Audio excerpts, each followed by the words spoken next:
ये क्या हो रहा है? खाने का सामान कोई ऐसे फेंकते हैं? अब गिरिए ना बेचारे बच्चे के कपड़े पे। छोटी जाति का गरीब छात्र है, किताब कॉपी के पैसे भी जैसे तैसे जोड़ता होगा बेचारा, और तुम सब उसके कपड़े गंदे करते हो। इनके पास ले देकर 2 ही जोड़ी तो कपड़े होते हैं। हाँ, अब ये कल क्या पहनकर आएगा कॉलेज में? और तुम चुपचाप खड़े खड़े देख क्या रहे हो? जाओ जाओ, जाकर प्रिंसिपल साहब से शिकायत कर दो इनकी। इतना तो मानते हैं तुम्हें प्रिंसिपल सर। भाई मुझे तो विश्वास है हमारी तरह इन्हें भी कारण बताओ नोटिस दे देंगे।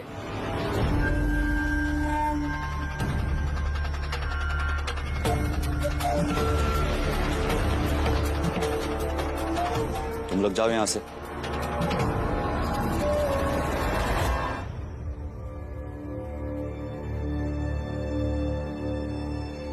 ये लोग ऐसे कैसे तुम्हारे साथ कर सकते हैं? तुम्हें इसकी शिकायत प्रिंसिपल सर से करनी चाहिए और ऐसे छात्रों को सजा मिलनी ही चाहिए। ये लोग तुम्हारा अपमान कैसे कर सकते हैं? गुरुजी, अपमान तो मैं जब से पैदा हुआ हूँ तब से देख सुन और सह रहा हूँ।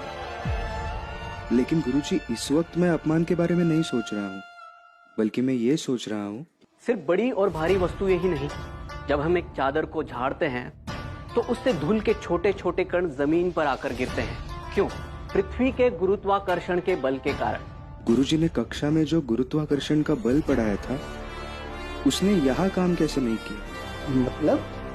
मतलब गुरुजी, नरोत्तम जोशी ने जो खाना मुझ पर फेंका उस पे गुरुत्वाकर्षण बल ने काम ही नहीं किया, या फिर उसके फेंकने का जोर इतना ज्यादा था कि खाना जमीन पर गिरने के बजाय सीधे आकर मेरे कमीज पर गिर गया और बाद में जमीन पर गिर गया।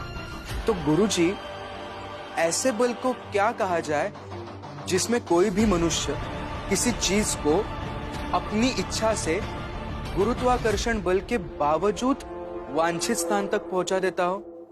तुम्हें ये सवाल अपने विज्ञान वाले सर से जरूर पूछना चाहिए। चलो घर चलते हैं। जी।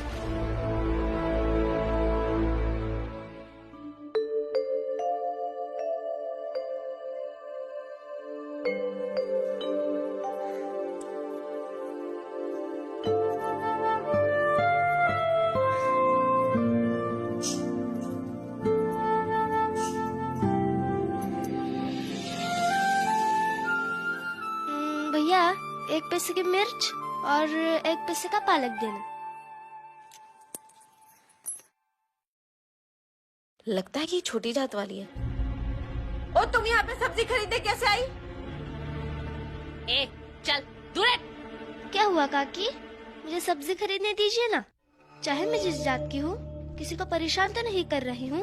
ए, काकी किसको बोली तू? चल दूर हट।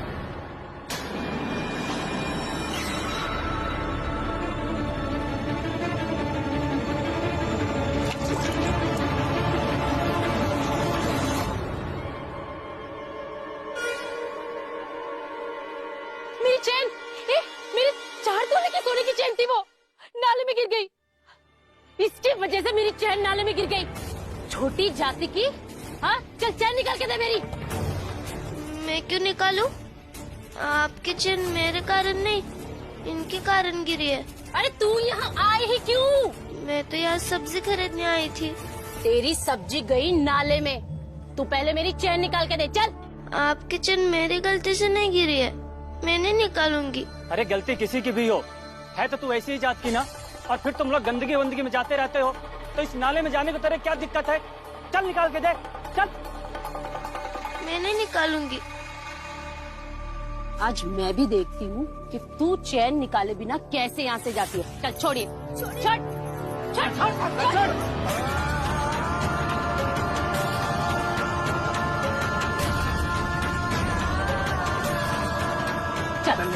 निकाल के दे मेरी चैन।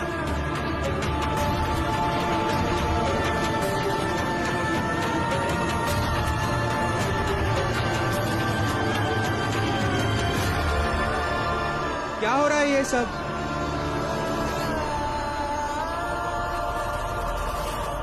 आप मेरी पत्नी के साथ ऐसे जबरदस्ती क्यों कर रहे हैं? तो तू है इसका पति, ठीक किया तू भी आ गया। एक काम कर, तो इस नाले में घुस कर चैन निकाल कर दे दे। नहीं तो हम तेरी पत्नी को छोड़ देंगे। चल निकाल कर दे। नहीं, मेरी कोई गलती नहीं थी, इन्होंने धक्का मारा, ये सब हो गया। देखिए, आप लोगों को हमसे, हमारी जाति से, हमारे छूने से इतनी घृणा होती है, तो आपने इसे धक्का ही क्यों दिया? और अगर आपको हमसे इतनी घिन आती है, तो क्या इस नाले में निकली चेन से घिन नहीं आएगी? इस बदबूदार नाले से निकली हुई चेन को आप फिर से गले में कैसे पहन सकती है? चल रमा घर। क्या कर रहे हो आप लोग? अरे छोड़ो मुझे, रमा! छोड़िए ना मुझे, ऐसे कैसे जाने देंगे? जब तक मुझे मेरी चेन नहीं मिलेगी ना, तो कोई कहीं भी नहीं जाएगा। छोड़िए।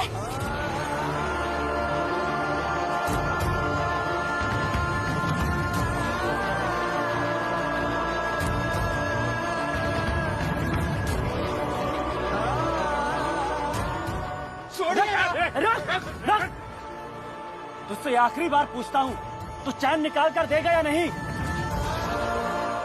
चाहे आप मेरी जान ले लीजिएगा, लेकिन उस गंदे नाले से मैं चैन नहीं निकाल सकता। तुम्हारी जान लेकर हम क्या करेंगे? छोटी जात के होकर गंदगी में जाने से मना करते हो? बहुत अकड़ आ गई है तुझमें। रुक, अभी तेरी अकड़ उसी गंदगी में निकालता हूँ। क्या करते जा रहे हैं आप?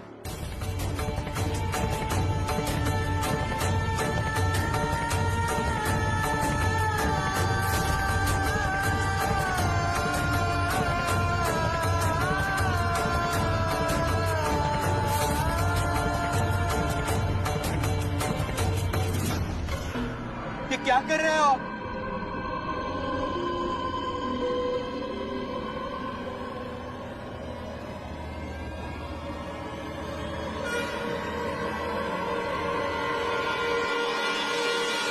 क्या कर रहे हैं आप?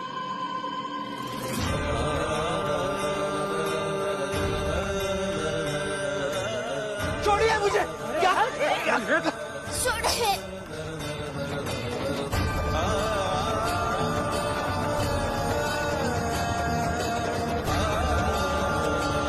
अभी इसी गंदगी में जाकर चैन निकाल कर दो, वरना ये सारी गंदगी तुम्हारी पत्नी पर डाल दी जाएगी। फिर ऐसे ही जाना अपने घर, और रास्ते में तुम्हारी पत्नी को कीचड़ से सने कोई देखे तो कहना कि तुम अपनी हैसियत भूल गए थे।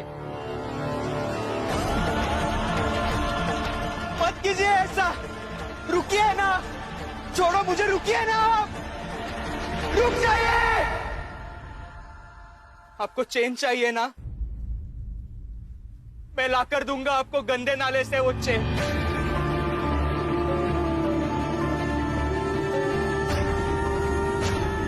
नहीं, अब नहीं जाएंगे उस गंदे कीचड़ में।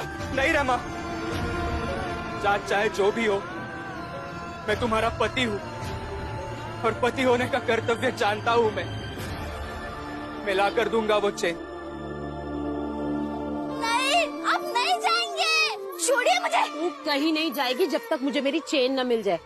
और वैसे भी घर जाकर तो शुद्धिकरण करना ही है।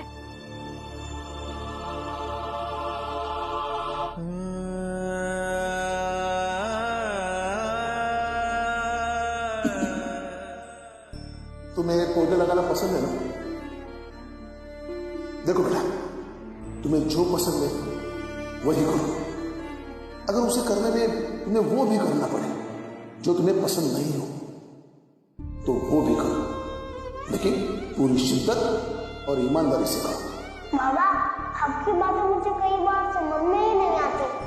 कोई बात नहीं बेटा, जीवन में जब भी कभी ऐसी घटना तुम्हारे सामने आएगी ना, तो बाबा की ये बातें तुम्हें हमेशा याद आएगी और मदद भी करेंगी।